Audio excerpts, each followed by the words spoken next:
Okay, we are back at the overview page of Ahrefs, looking into the ahrefs.com domain and the individual backlinks that come from those domains. But what if you don't want to do a deep dive into the entire backlink profile of each target website that you want to look at? Ahrefs has you covered.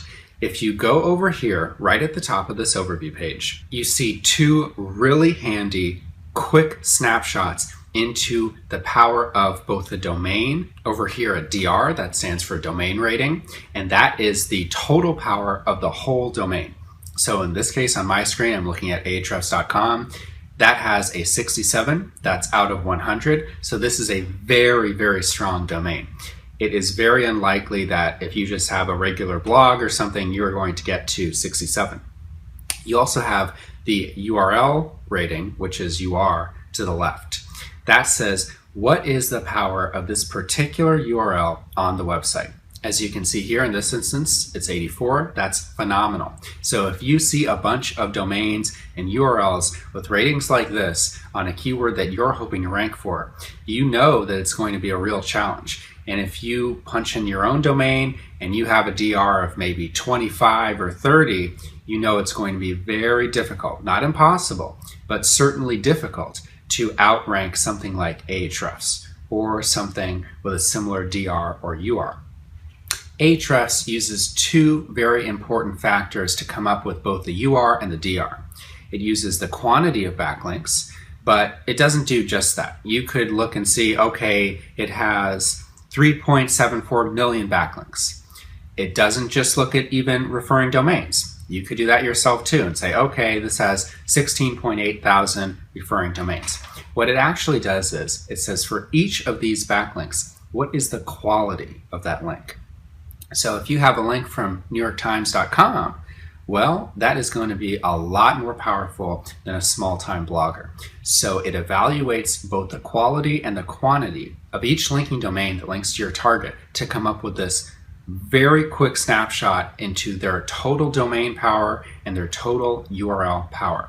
This is a great shorthand. If you're trying to make a page for a client or your own company, you know that you have a much easier time outranking competition that has a lower DR and UR for comparable pages than the content you have in mind that you're hoping to create or promote. DR also ties in very much to the Ahrefs rank, which again is basically where this stacks up against the competition of every other website there is in the crawler.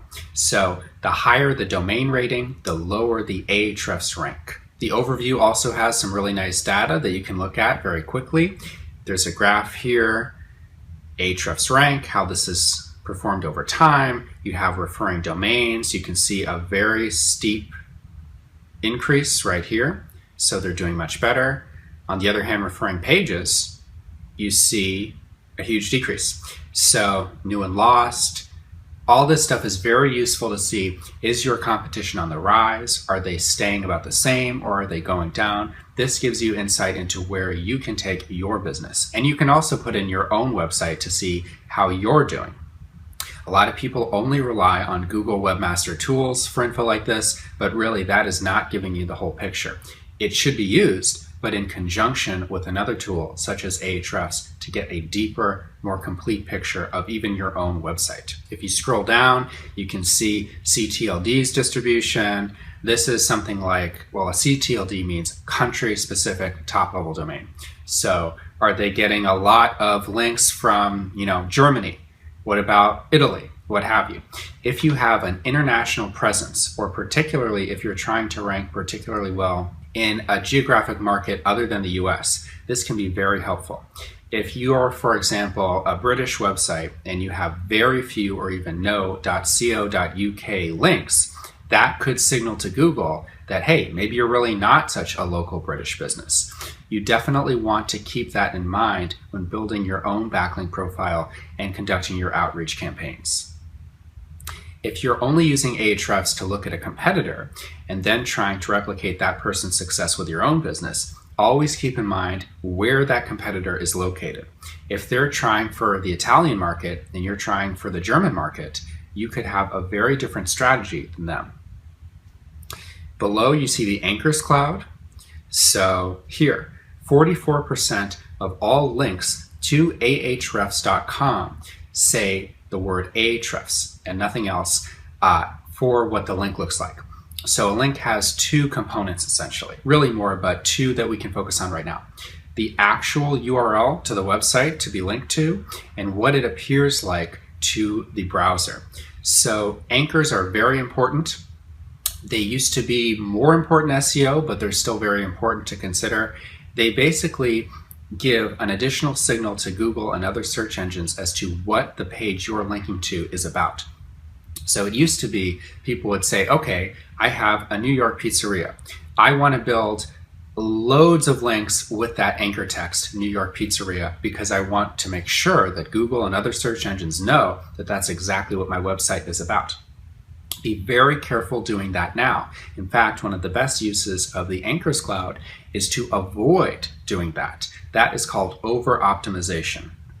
So here you can see Ahrefs has a so-called branded anchor text comprising most of their, or actually 44% of their anchors. They also have ahrefs.com with another 9% and so on.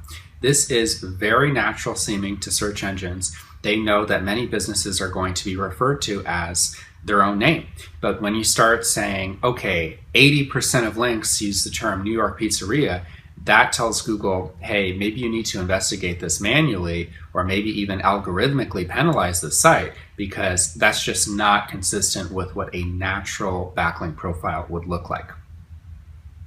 You can see also anchor phrases, anchor terms. The difference being a phrase is a complete phrase. So for example, you have here Jersey icons is a complete phrase, whereas a term is just one discrete word, or it could be like a URL. You can also see the full report. So if you do view full report, and you can also do this if you scrolled up at any time over here, you have anchors. You can click on that or do view full report. So we're going to click on that.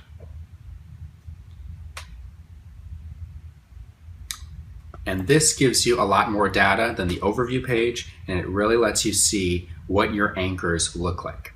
This is crucial to not only prevent over-optimization, but really to get in that sweet spot where it'd be nice if a few of your anchors helpfully informed Google what your business is about. So if you had a couple of links that said New York Pizzeria for your New York Pizzeria website, that might be okay, assuming you have 100 links that are more natural seeming. There really isn't any concrete consensus as to what the percentage should be for the anchor text of the keywords that you want to rank for, but be conservative. You don't want to see more than a couple percent be terms that are not something like click here or your brand. In this case, it's Ahrefs or something more natural seeming. But if you do have a couple of percent, I've seen people like as much as 8%, but I think that's too high personally. Being the keywords that you want to rank for, that's about the sweet spot, maybe 3% or so. You can see the referring domains. This is automatically sorted by do follow. You can see the referring pages. When it was first seen, this is when the link first became known to the Ahrefs crawler, when it was last changed. This is very useful information to see how your anchors are looking. And again, this used to be more important, but now it's good to keep a watchful eye over it to be within that sweet spot, maybe a handful of percentage points to be your target terms. Many people say, that's way too conservative. You can go 15, 20% or what have you. But a lot of times something will work, and it might even work for months and months, maybe even a year. But the problem is a lot of strategies that are kind of towing the line, that are kind of brushing right up against the edge there, will seem to work, but only for a certain amount of time. And then the webmaster is surprised to see, okay, we just dropped 60 spots in the rankings. What do we do? Well, it was the accumulation of all of these sort of brushing up against the edge strategies. So be conservative, work hard, get white hat, good quality backlinks, and you won't have to worry about your or your client's websites being de-indexed. And that is a real hassle. So you do want to avoid that and be somewhat conservative with your anchor text and really everything else. Of course, you don't always have control, and in fact, most of the time you won't have control over the anchor text. If you're just, trying to get a mention from a journalist, for example, you probably are not going to be in the driver's seat dictating what the anchor text should be. Don't worry about it. Google has seen this all before. Just try if you're actually manually building links, such as you're making, Facebook accounts and the like, registering your business with directories and local citations and the like. Be mindful of what that anchor text is that is within your own control.